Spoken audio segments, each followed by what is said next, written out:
Salah satu jasa besar Pak Prabowo adalah mempersatukan berbagai perbedaan ketika terbelahnya seluruh rakyat Indonesia pada pemilu hari ini dan ke depan. Dibutuhkan pemimpin yang berbesar hati, menerima berbagai keadaan, termasuk menerima berbagai kesulitan yang dihadapi. Ya, saya ingin bersatu karena saya tidak mau bangsa ini terbelah.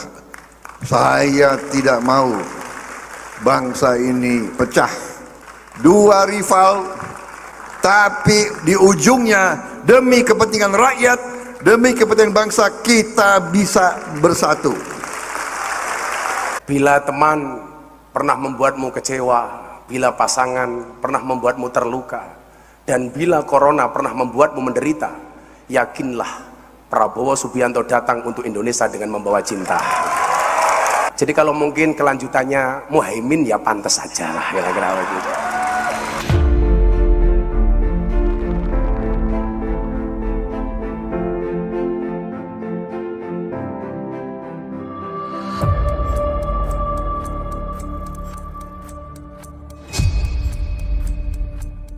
Assalamualaikum warahmatullahi wabarakatuh.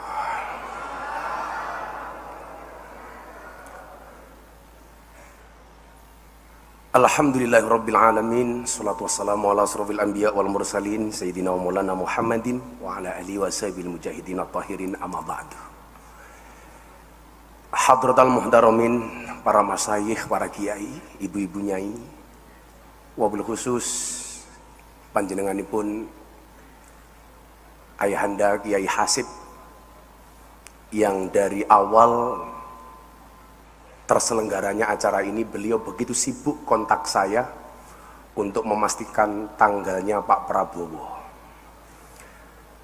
Yang paling tidak menyenangkan adalah beliau dawuh, Miftah, kamu datang ke Tambak Beras, nanti akadnya ikut rombongannya Pak Prabowo.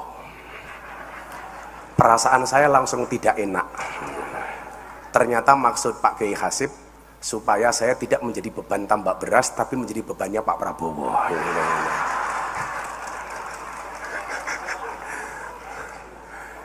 Panjenenganipun guru saya Abah Ali. Beliau ini orang yang senantiasa nyuwuk saya, dan ketika istri saya sakit disuwuk sama beliau. Hampir semuanya qabul. Satu-satunya suwuk yang belum berhasil dari Gus Ali adalah ijazah poligami. Nah, itu enggak berhasil sampai hari ini. Panjenenganipun Romo Yai Mas Duki, guru saya Pak Kiai Marzuki Mustamar, dan para kiai lain yang mohon maaf tanpa mengurangi rasa hormat yang sangat saya takdimi. Para pejabat yang berkenan hadir, wabil khusus beliau yang telah membayar hutangnya yang akhirnya datang ke pondok saya setelah 8 tahun, Bapak Menteri Pertahanan Prabowo Subianto. Saya bilang, bila teman pernah membuatmu kecewa, bila pasangan pernah membuatmu terluka, dan bila corona pernah membuatmu menderita, yakinlah Prabowo Subianto datang untuk Indonesia dengan membawa cinta.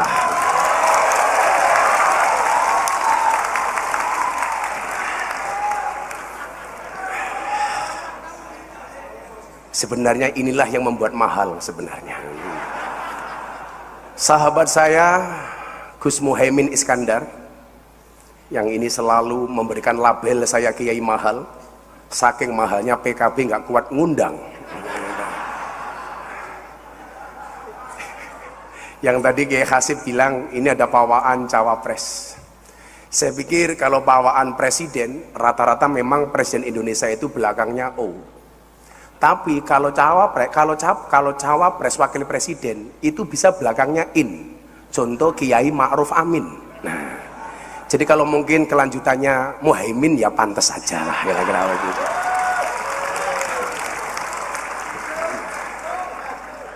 Itu tergantung bagaimana beliau kuat ngendorse saya apa enggak, kira-kira begitu.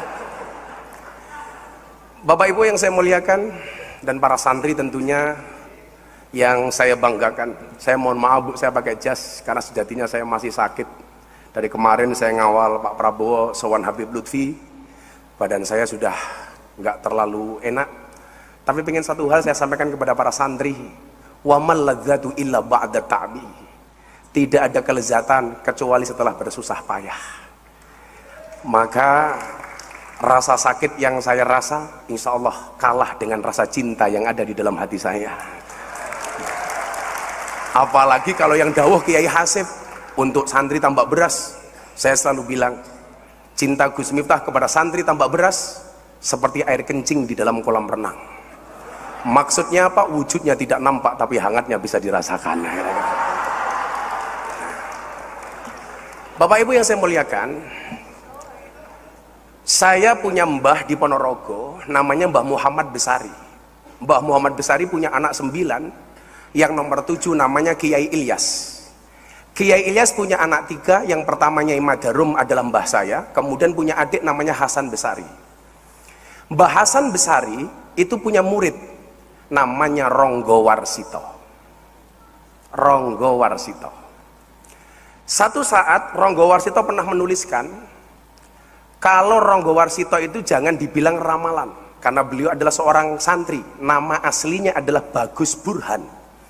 Yang santri lain yang dimiliki oleh Mbah Hasan Besari adalah Ontowiryo. Nama lahirnya Ontowiryo. Setelah ngaji di Tegalsari bersama Mbah Hasan Besari, nama komplit Ontowiryo ini adalah Kiai Haji Bendoro Raden Mas Abdul Hamid Ontowiryo Mustahar Heru Cokro, Senopati ing Ngalogo, Sayyidin Panotogomo, Amirul Mukminin Khalifatullah Tanah Jawa, pahlawan Gua Selarong, Pangeran Diponegoro. Nah, yang mau saya ceritakan adalah Ronggo Warsito pernah mengatakan demikian, Indonesia itu akan dipimpin oleh 7 model macam kepemimpinan. Yang pertama, menurut Ronggo Warsito, sekali lagi, kalau yang berbicara Ronggo Warsito itu bukan ramalan, karena man ata arafan au kahinan fasadaqahu bima yaqul faqad kafara bima unzila ala Muhammadin. Kalau yang ngomong dukun itu ramalan. Tenan, itu ramalan. Ronggo Warsito pernah mengatakan demikian. Ini namanya firasat bagi saya, karena Kanjeng Nabi pernah mengatakan ittaqu firasyatal mu'min fa innahu yangduru binurillah. Takutlah kamu dengan firasatnya orang mukmin, karena mereka melihat dengan cahaya dan nur dari Allah. Beliau bilang apa Bapak Ibu? Yang pertama, Indonesia itu akan dipimpin oleh model kepemimpinan dengan bahasa besarnya adalah Satrio Mukti Wibowo, mohon maaf, Satrio Kuncoro Murwo Kuncoro. Seorang kesatria yang sangat terkenal, tapi mohon maaf sering dipenjara. Kalau kita ngomong ini dengan gampangnya, kita bisa menyebut nama Pak Soekarno, satrio yang sering dipenjara. Yang pertama. Kemudian yang kedua adalah Ronggo Warsito menyebutkan Satrio Mukti Wibowo, kesandung kesampar. Seorang kesatria yang sakti, dia berwibawa, tapi akhirnya jatuh oleh rakyat. Orang langsung menganggap ini Pak Soeharto. Jadi kok saya mikir, kok Presiden Indonesia itu belakangnya O, depannya Su. Saya berpikir, saya lebih suka manggil Pak Prabowo ini bukan Prabowo, tapi Subianto.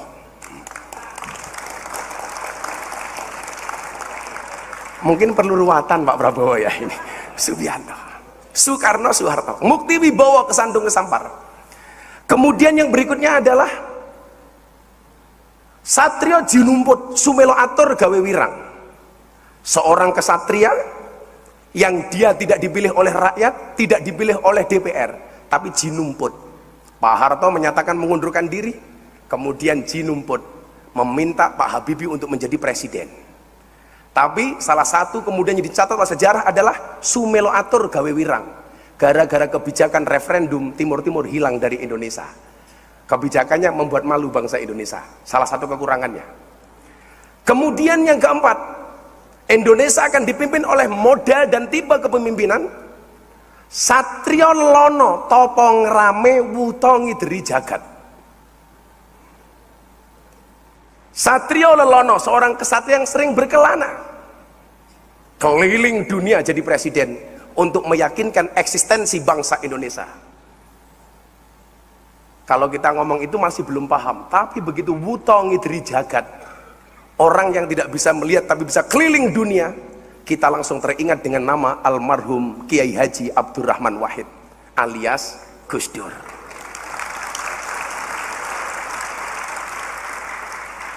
Satrio lelono topong rame wuto ngidri jagat, Gus Dur. Dan saya termasuk orang yang sangat mengidolakan Gus Dur, karena bagi saya orang yang tidak bisa melihat tetapi hatinya terang di Indonesia cuma ada dua. Satu Gus Dur, nomor dua si buta dari gua hantu. Saya ingat Pak Prabowo, Gus Dur itu zaman Orde Baru pernah dicurigai sama pemerintah. Gus Dur rapat dengan para kiai, datang intelijen ngawasi rapatnya Gus Dur. Gus Dur bilang sama kiai, para kiai, mulai sekarang takallum bil lughatil arabiyah. Kita bercakap-cakap pakai bahasa Arab. Intelnya pulang, Pak. Ditanya sama komandannya. Intel, apa tadi hasil rapatnya Gus Dur dan para kiai? Intelnya jawab, aman komandan, Gus Dur dan para kiai hanya saling mendoakan. Gus Dur dilawan itu. Kemudian yang kelima, tipologi pemimpin Indonesia adalah Satrio Piningit Hamong Tuh.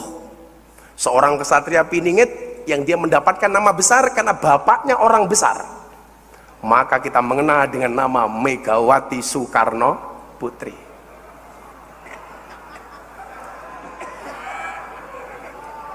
Hamong Tuh itu tukulan, Pak, kalau bahasa Jawanya.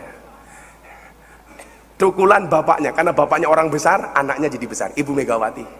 Apapun, beliau tetap orang yang memberikan banyak sumbangsih untuk bangsa Indonesia. Kemudian berikutnya yang nomor 6, Indonesia akan dipimpin oleh model kepemimpinan Satrio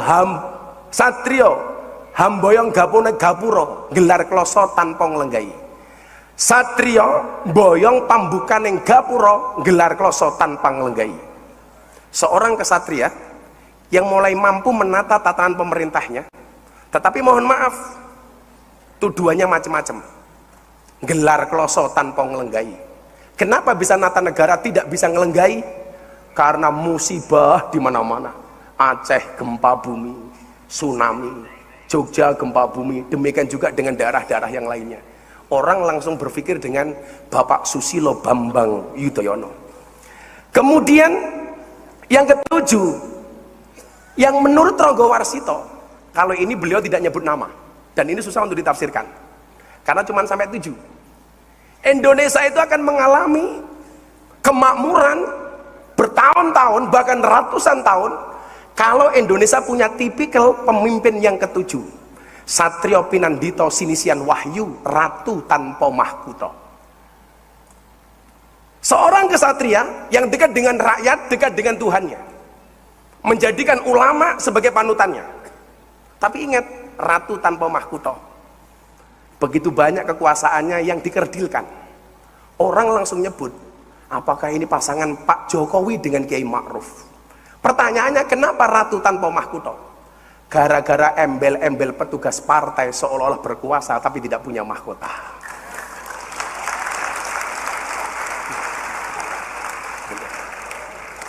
Tapi dengan segala keterbatasannya mampu menjadi pemimpin yang hebat.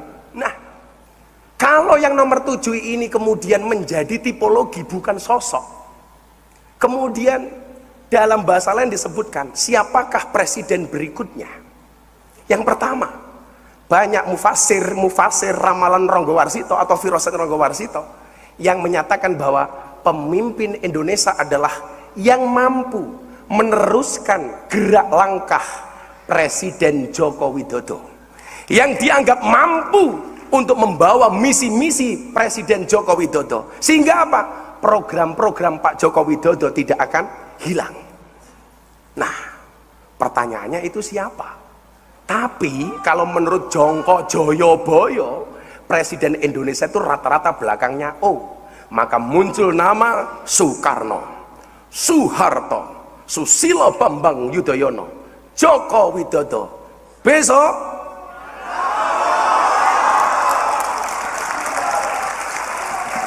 terima kasih. Assalamualaikum warahmatullahi wabarakatuh.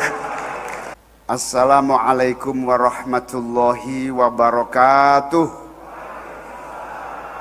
Bismillah, alhamdulillah, wassalatu wassalamu ala rasulillah, wala hawla wala quwata illa billah, amma ba'du. Ingkang kawula mulyakaken para kiai, para ulama, para ibu nyai, wabil khusus Mbah Fudho, Mbah Hizbiyah, Mbah Hasib, Mbah Rokib, dan seluruh para pengasuh pondok pesantren Bahrul Ulum dan seluruh santri-santri yang saya muliakan. Yang saya muliakan Kiai Mas Duki Al-Mukarram, Romo Kiai Agus Ali Masyhuri, Romo Kiai Marzuki Mustamar, Ketua PWNU Jawa Timur. Yang saya muliakan Al-Mukarram Kiai Hasan Rois Syuriah PCNU Kabupaten Jombang, para kiai yang tidak bisa saya sebutkan satu persatu tanpa mengurangi rasa hormat dan cinta saya. Yang saya hormati Pak Prabowo Subianto, Menteri Pertahanan Republik Indonesia, beserta seluruh jajaran. Yang saya hormati sahabat saya Gus Miftah, pengasuh pesantren Ora Aji. Karangane bener apa ora roh aku. Yang saya banggakan para anggota DPR, MPR, DPRD dan seluruh santri-santri Bahrul Ulum yang saya cintai. Pertama, saya kaget diberi kesempatan untuk menyambut. Tentu saya bersyukur, berbahagia ikut mengantarkan Pak Menteri Pertahanan hadir bersama kita istighosah nasional. Semoga doa-doa kita dikabulkan oleh Allah Subhanahu wa Ta'ala. Yang kedua, Pak Prabowo, aula ini biasanya tidak sebagus ini. Biasanya nggak serapi ini. Biasanya langsung talang atasnya itu. Hari ini sungguh rapi sekali. Ini tidak lain mungkin karena rasa cinta dan penghormatan kepada Pak Prabowo Subianto. Tadi Mbah Hasib saya bisi tumben rapi banget ini. Tetapi yang ingin saya sampaikan pada sambutan ini melanjutkan apa yang disampaikan Gus Miftah. Pak Prabowo ini amat sangat layak diberi penghormatan yang luar biasa. Karena apa? Banyak orang lupa. Salah satu jasa besar Pak Prabowo adalah mempersatukan berbagai perbedaan ketika terbelahnya seluruh rakyat Indonesia pada pemilu tahun 2019 yang lalu. Hari ini dan ke depan dibutuhkan pemimpin yang berbesar hati, menerima berbagai keadaan, termasuk menerima berbagai kesulitan yang dihadapi. Saya jadi ingat Gus Dur pernah menyampaikan, Pak Prabowo ini pemimpin paling ikhlas dan insya Allah akan jadi presiden 2024. Amin. Oleh karena itu, penghormatan seperti ini layak diberikan kepada orang-orang yang berjiwa besar, satria yang memiliki kemauan dan keberanian untuk terus mengabdi, dan tentu Tambak Beras layak memberikan penghormatan kepada Pak Prabowo yang kita banggakan hari ini. Yang kedua, kita bersyukur, berbahagia malam hari ini kiai-kiai besar Pak Prabowo hadir di sini. Kiai Mas Duki, Gus Ali Masyhuri, Ketua PWNU Jawa Timur, Kiai Marzuki Mustamar. Ini artinya Pak Prabowo memang dicintai oleh rakyat Jawa Timur semuanya. Amin. Dan tentu selamat kepada seluruh keluarga besar Pondok Pesantren Bahrul Ulum yang hari ini menjadi tuan rumah pelaksanaan istighosah nasional yang diikuti oleh alumni dan seluruh masyarakat dari berbagai daerah melalui virtual dan offline di tempat ini. Moga-moga keberkahan menyertai kita semua, moga-moga kita semua diberi kesehatan oleh Allah Subhanahu wa Ta'ala, terus bisa menjaga dan memperkuat persatuan dan kesatuan bangsa untuk mewujudkan Indonesia baldatun thayyibatun wa rabbun ghafur, Indonesia yang adil, makmur dan sejahtera. Mekaten nyuwun ngapunten Mbah Hasib, matur nuwun atas undangan dan kesempatan ini. Wallahul muwaffiq ila aqwamit thoriq. Wassalamualaikum warahmatullahi wabarakatuh. Bismillahirrahmanirrahim. Assalamualaikum warahmatullahi wabarakatuh.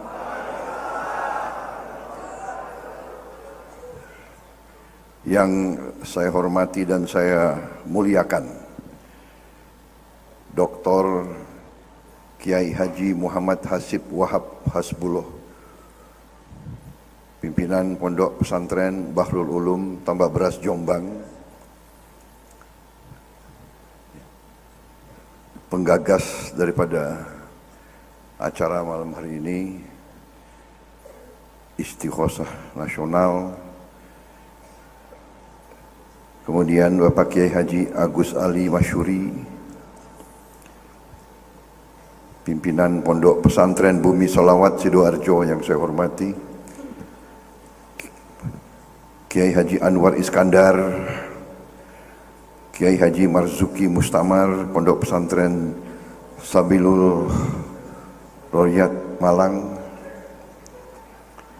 Kiai Haji Suyuti Toha, Pondok Pesantren Mansagul Hudah Banyuwangi,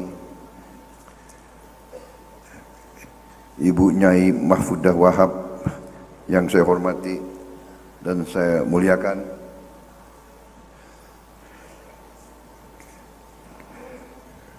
para kiai, habib, habaib, nyai, ustadz, ustazah, ulama-ulama besar yang saya hormati, saya banggakan, para tokoh-tokoh nasional yang hadir, terutama sahabat saya yang sekarang sudah menjadi kawan seperjuangan, Dr. Haji Muhaimin Iskandar, Wakil Ketua DPR RI, beserta rekan-rekan pimpinan dari MPR, DPR yang saya hormati, juga anggota DPR RI yang hadir, saudara-saudara sekalian, begitu banyak juga kiai-kiai, nyai-nyai juga yang hadir di sini, terutama juga tadi pembicara Gus Miftah Maulana Habibur Rahman.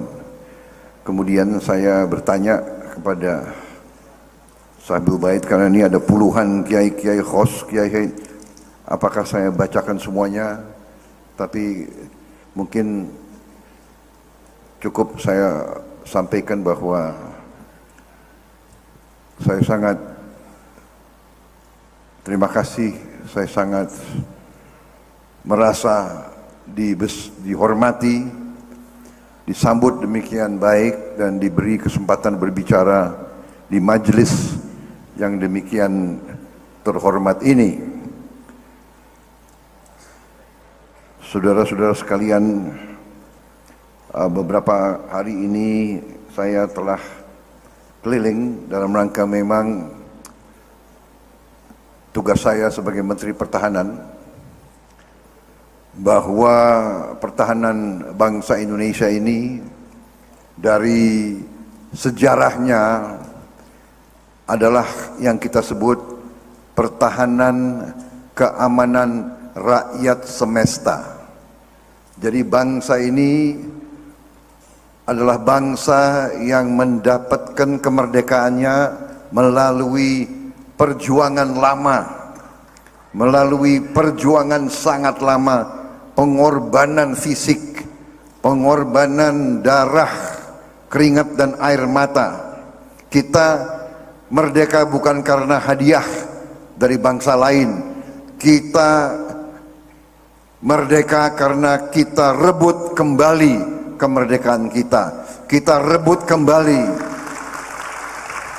Dan perebutan itu, perjuangan itu adalah perjuangan seluruh rakyat, di mana tidak kecil peran para ulama, para kiai, bahwa pergerakan ratusan tahun perjuangan itu justru banyak dipelopori dan dipimpin oleh kaum ulama, bahwa perjuangan kemerdekaan banyak dilakukan di pesantren-pesantren, bahkan latihan-latihan bela diri, latihan-latihan ilmu-ilmu keprajuritan yang dilarang oleh penjajah dilaksanakan secara diam-diam ratusan tahun di pesantren-pesantren seluruh Indonesia. Itulah peranan daripada perjuangan kita, itulah pertahanan kita. Pertahanan kita mungkin tidak sama dengan pertahanan negara-negara lain. Pertahanan kita adalah pertahanan rakyat semesta. Karena itu sangat wajar dan sangat normal manakala tentara itu selalu dekat sama ulama dan sama pesantren. Dan karena itu juga sangat wajar seorang prajurit selalu cari kiainya. Karena prajurit itu kalau masih muda itu sering dikirim ke daerah perang. Memang menjadi prajurit itu waktu masuk kita disuruh teken. Tekennya itu teken mati. Jadi kita dari hari pertama sudah ditanya, Anda siap? Anda siap jiwa dan raga? Coba tanda tangan. Jadi istilah kita itu teken mati. Jadi kita dari muda kita sudah siap. Jiwa dan raga kita persembahkan kepada bangsa dan negara dan rakyat kita. Tapi ya sebagai prajurit muda begitu mau dikirim, reaksi kita pertama cari kiai. Kita minta didoakan. Ini lazim di mana-mana seluruh Indonesia.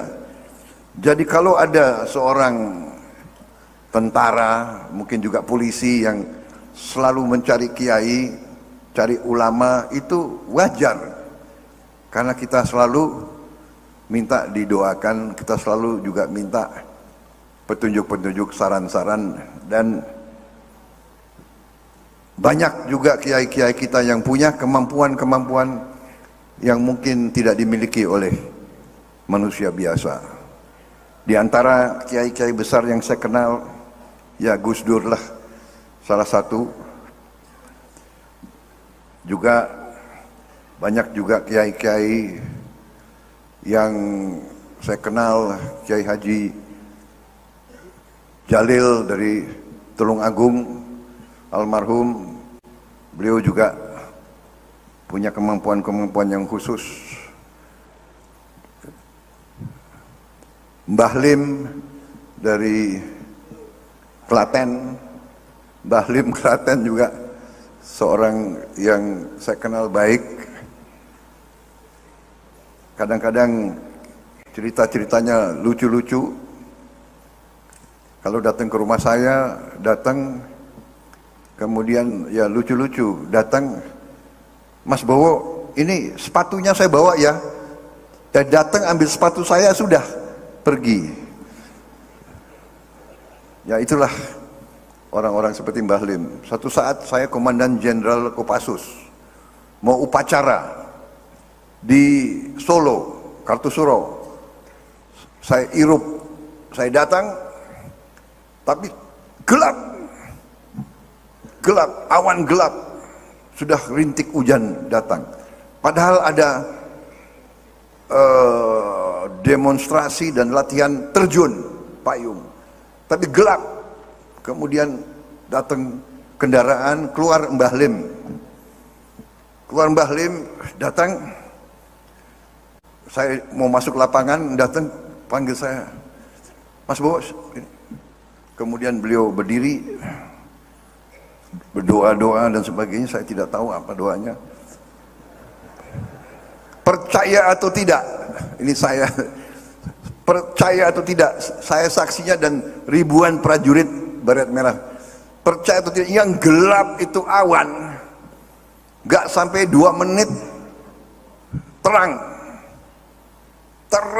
hujan berhenti. Kemudian ya sudah ya Mas Bowo, saya pulang, langsung pulang. Jadi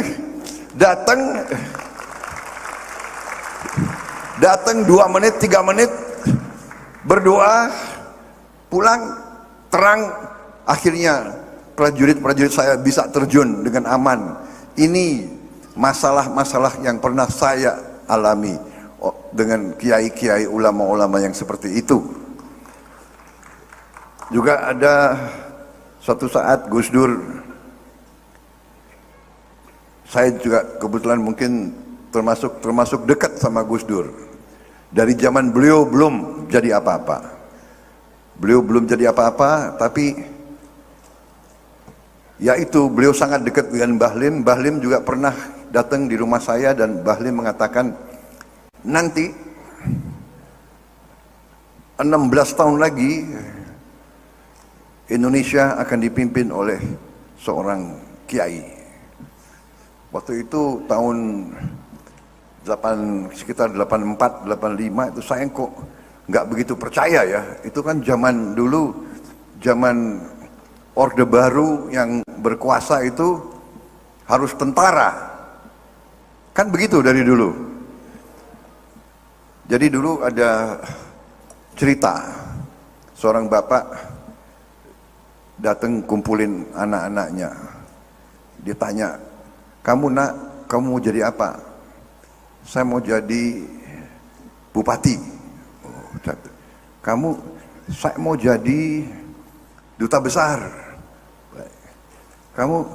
Saya mau jadi ketua PSSI. Kalau begitu, jawab bapaknya, kamu tiga-tiganya harus masuk akademi militer. Jadi zaman dulu kalau mau jadi duta besar, mau jadi apa, semua itu harus masuk akademi militer. Itu dulu. Kalau sekarang sudah tidak. Sekarang sudah demokrasi. Sekarang benar-benar sungguh-sungguh rakyat sekarang yang berdaulat. Rakyat yang akan memilih pemimpin-pemimpinnya.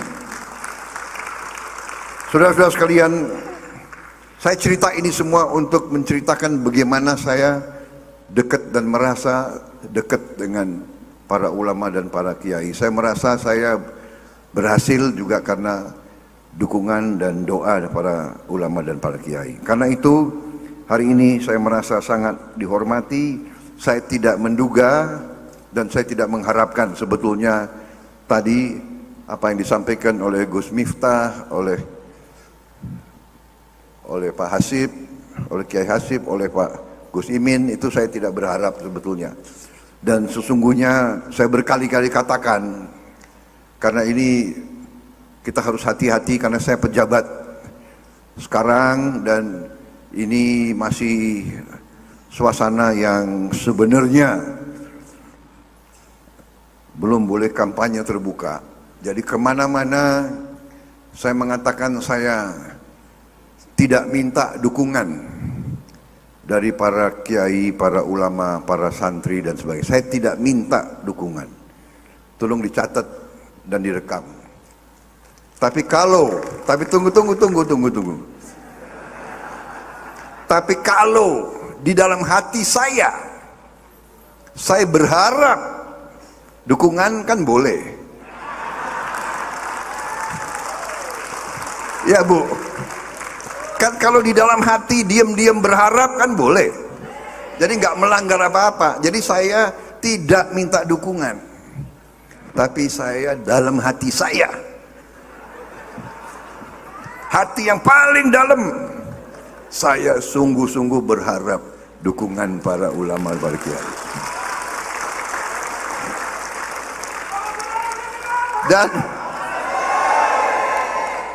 Dan tidak hanya berharap dukungannya, justru berharap doanya ulama itu luar biasa. Saya percaya sekali karena saya sering dalam pertempuran.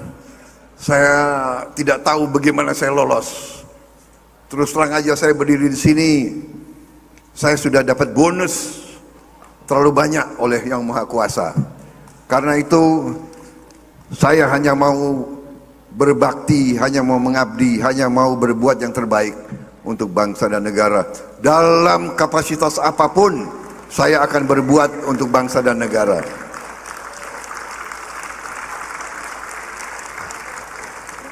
Karena itu, kalau kita lihat sejarah berapa tahun yang lalu, waktu saya diajak oleh Pak Joko Widodo, saya tidak berpikir panjang.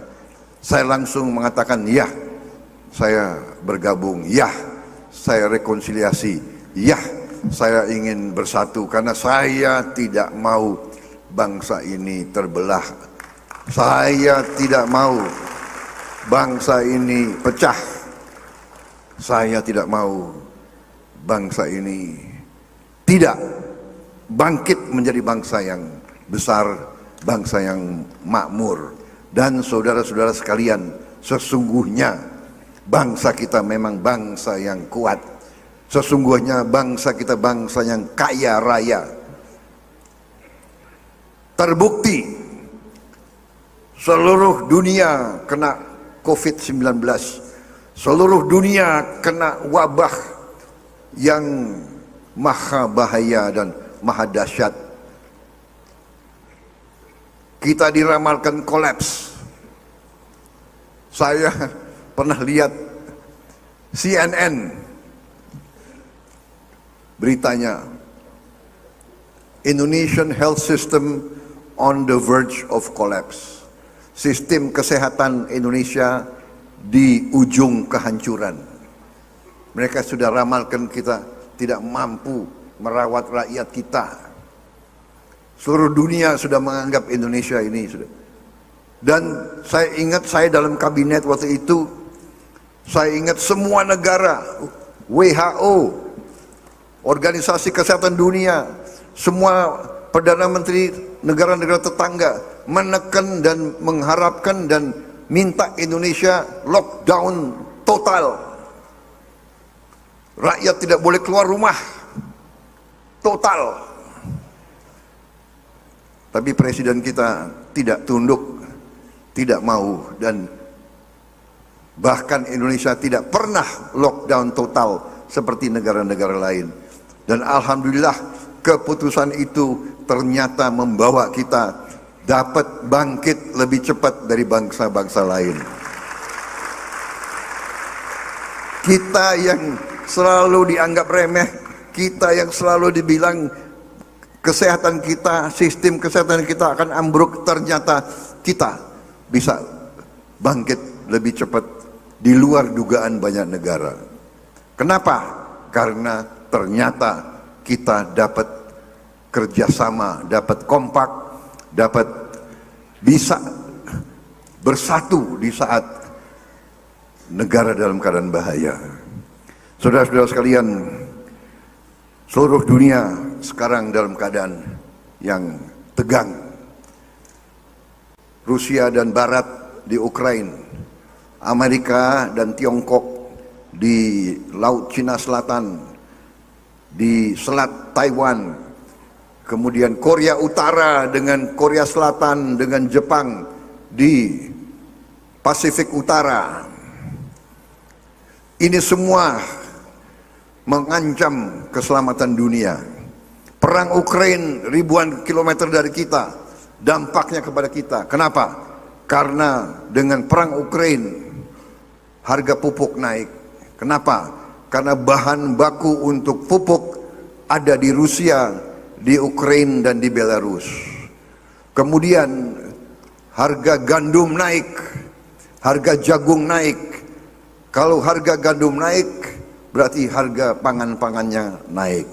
Kalau harga jagung naik, berarti pakan ternak naik, harga daging, harga telur akan naik di seluruh dunia. Saudara-saudara, karena itu ada yang mengatakan, oh, Indonesia tidak ada bahaya perang. Kita tidak bisa ramalkan. Manusia biasa tidak bisa meramalkan apa yang akan terjadi bulan depan, minggu depan, ataupun besok. Ternyata perang di mana-mana berakibat kepada keselamatan rakyat kita. Saudara-saudara sekalian, kalau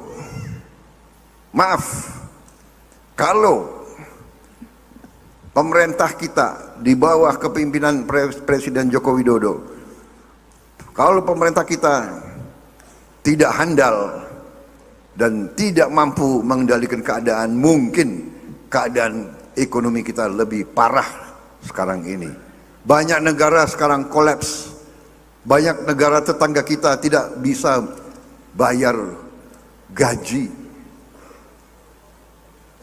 Alhamdulillah kita masih mampu. Dan karena itu saya mengajak kita bersama, marilah kita bersyukur dengan apa yang telah diberikan oleh Yang Maha Kuasa kepada kita. Juga bahwa semua negara dan banyak pakar-pakar internasional sudah menyampaikan proyeksi dan perkiraan bahwa Indonesia akan tumbuh dalam waktu dekat, akan bangkit menjadi negara ekonomi yang salah satu terkuat di dunia. Hari ini kita sudah ekonomi yang ke-16. Beberapa tahun yang lagi diramalkan kita akan menjadi ekonomi ke-12. Bahkan kita akan menuju menjadi negara ekonomi ke-8, ke-7 terbesar di dunia.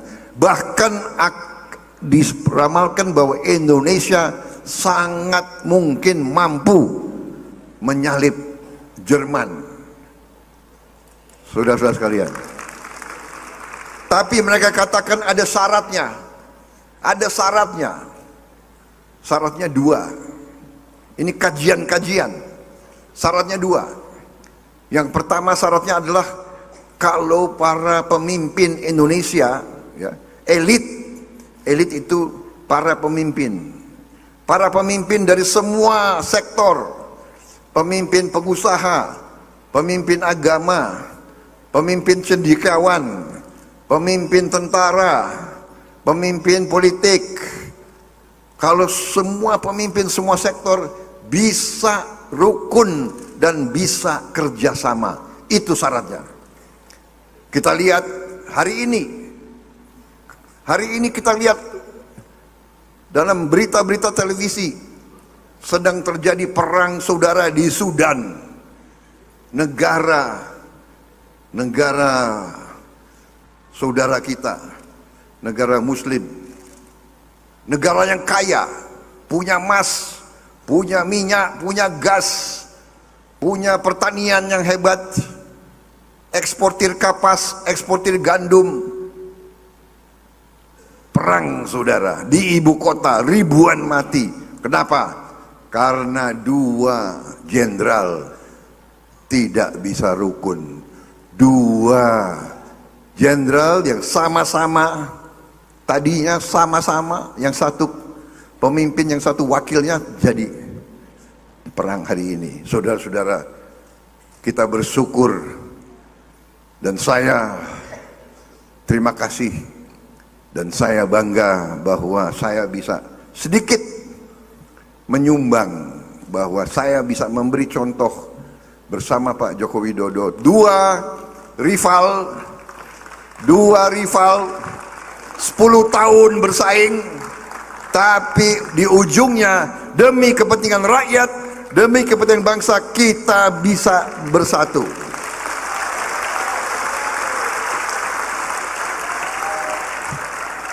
Saudara-saudara, apapun terjadi, saya bertekad untuk selalu bekerja, berjuang, menjaga jangan sampai bangsa kita itu terpecah atau dipecahkan. Itu tekad saya. Apapun yang diberikan oleh Yang Maha Kuasa kepada saya akan terima dengan sebaik-baiknya. Saya kira itu yang ingin saya sampaikan. Jadi masa depan kita gemilang, ya, masa depan anak-anak kita gemilang. Jangan pesimis. Kekayaan kita berlimpah-limpah. Sekarang kuncinya adalah tadi, pemimpin rukun, bersahabat, jangan saling mengejek, jangan saling menghardik. Yang kedua, syaratnya para pemimpin harus handal, harus cerdas, harus cakap, supaya bisa mengelola kekayaan ini, supaya tidak diperdayakan oleh bangsa-bangsa lain, supaya tidak dibohongi, tidak ditipu, supaya kekayaan kita yang begitu hebat bisa dinikmati oleh seluruh rakyat Indonesia.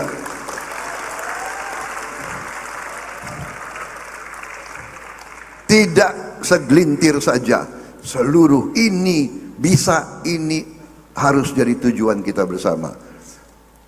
Presiden Jokowi tahun 22 ya, melarang ekspor nikel. Sebagai contoh, salah satu komoditas tambang kita nikel. Tahun 2021 ekspor nikel kita nilainya kurang lebih 1 miliar dolar. 1 miliar dolar, 13 triliun. Tahun 22 ekspornya naik 20 kali lipat. Bayangkan, dari 13 triliun menjadi lebih mendekati lebih dari 400 triliun dalam 1 tahun. Inilah yang bisa pemerintah sekarang membantu rakyat yang paling lemah, menjaga harga BBM tidak terlalu naik, menjaga pangan juga tidak terlalu naik. Saudara-saudara sekalian, belum tahun ini pemerintah akan melarang ekspor boksit. Boksit bahan aluminium. Aluminium bahan untuk bikin motor, mobil, televisi, pesawat terbang.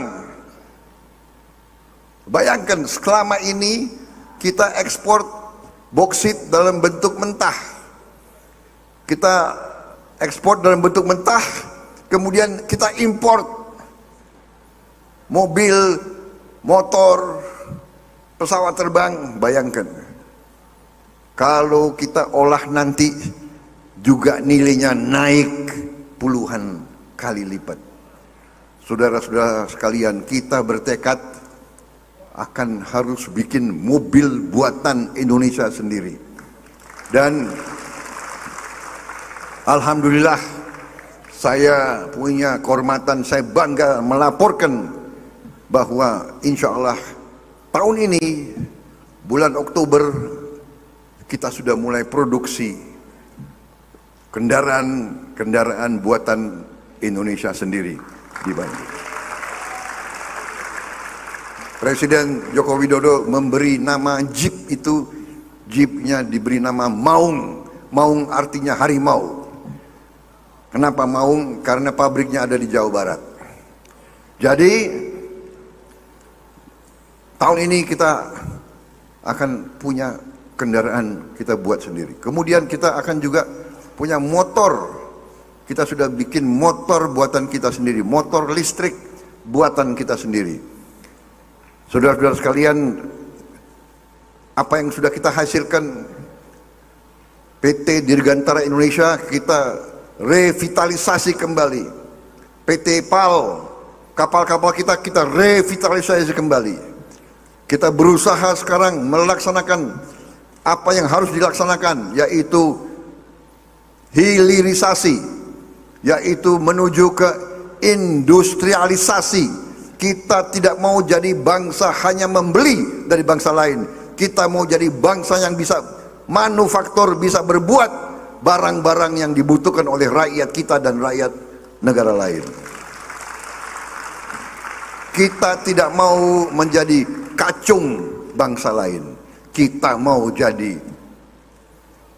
bangsa yang terhormat, bangsa yang rakyatnya bisa dapat penghasilan yang layak, hidup terhormat. Itu cita-cita kita, saudara-saudara sekalian. Dan kita akan mampu, dan insya Allah kita akan mencapai tujuan itu. Saya kira cukup sudah apa yang ingin saya sampaikan, karena pernah ada yang mengatakan jangan memberi mikrofon ke Prabowo Subianto. Kalau dia dikasih mikrofon, nggak mau turun-turun dari podium. Tapi daripada saya disorakan di belakang, ya. Terima kasih undangan ke Tambak Beras ini. Terima kasih ke Jombang. Jombang telah melahirkan banyak tokoh-tokoh bangsa yang luar biasa, ya. Kiai Wahab, Kiai Haji Hashim Asari, ini semua adalah pendiri-pendiri Nahdlatul Ulama lahir dari Jombang. Juga Kiai Bisri dari Den Anyer, tadi sudah saya nyekar ke situ. Jadi karena sahabat saya Gus Imin, jadi kalau udah di daerah Jombang nggak berani kalau nggak nyekar ke orang tuanya Gus Imin itu. Gus Imin ini memang sudah menjadi kawan saya. Semakin kemarin-kemarin ini saya semakin dekat. Kalau dulu teman dari jauh, sekarang teman dari dekat.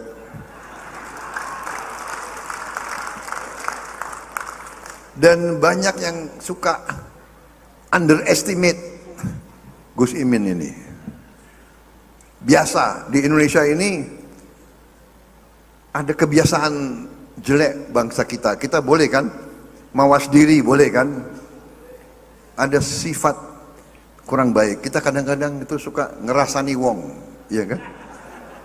Dan kita suka iri. Ada istilah kalau orang Indonesia ini SMS. Susah melihat orang senang, senang melihat orang susah. Dan suka, ya udahlah. Anda tahu kan maksud saya? Kalau Gus Imin lagi mau muncul, pasti ada jelek-jelek di belakang itu. Bukan apa-apa. Ini sifat. Tiap kali saya agak bagus sedikit, ya sudah. Ya Gus, tenang aja Gus.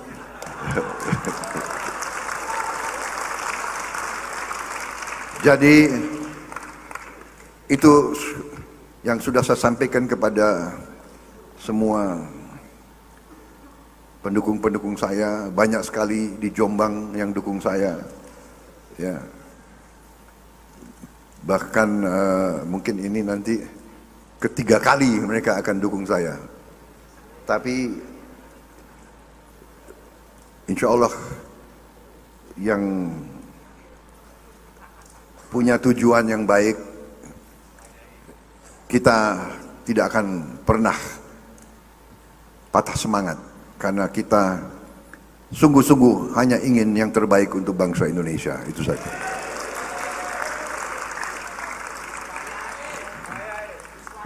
Yang luar biasa adalah dukungan dari langit. Dukungan Gus Dur dari langit itu tidak bisa diapa-apain, karena itu ucapan Gus Dur, ya kan? Saya juga heran beliau sampai begitu, ya saya terima kasih. Beliau nilainya itu kepada saya. Terima kasih. Itu yang ingin saya sampaikan. Mohon maaf kalau ada kata-kata saya yang kurang berkenan kepada ibu-ibu, nyai-nyai, emak-emak semuanya. Mohon maaf kalau saya tadi menyampaikan beberapa hal-hal yang kurang berkenan.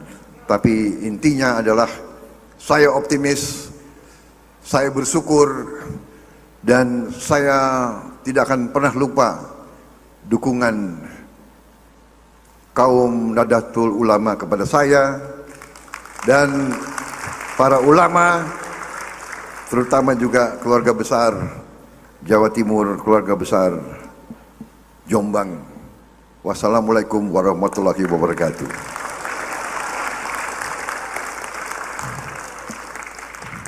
Semoga Allah Subhanahu wa taala, Tuhan yang Maha Besar, yang Maha Kuasa, senantiasa melindungi kita sekalian dan melindungi keluarga besar Nahdlatul Ulama dalam kiprah perjuangannya untuk negara, bangsa, dan umat yang kita cintai. Terima kasih, dan terima kasih kembali. Selesai.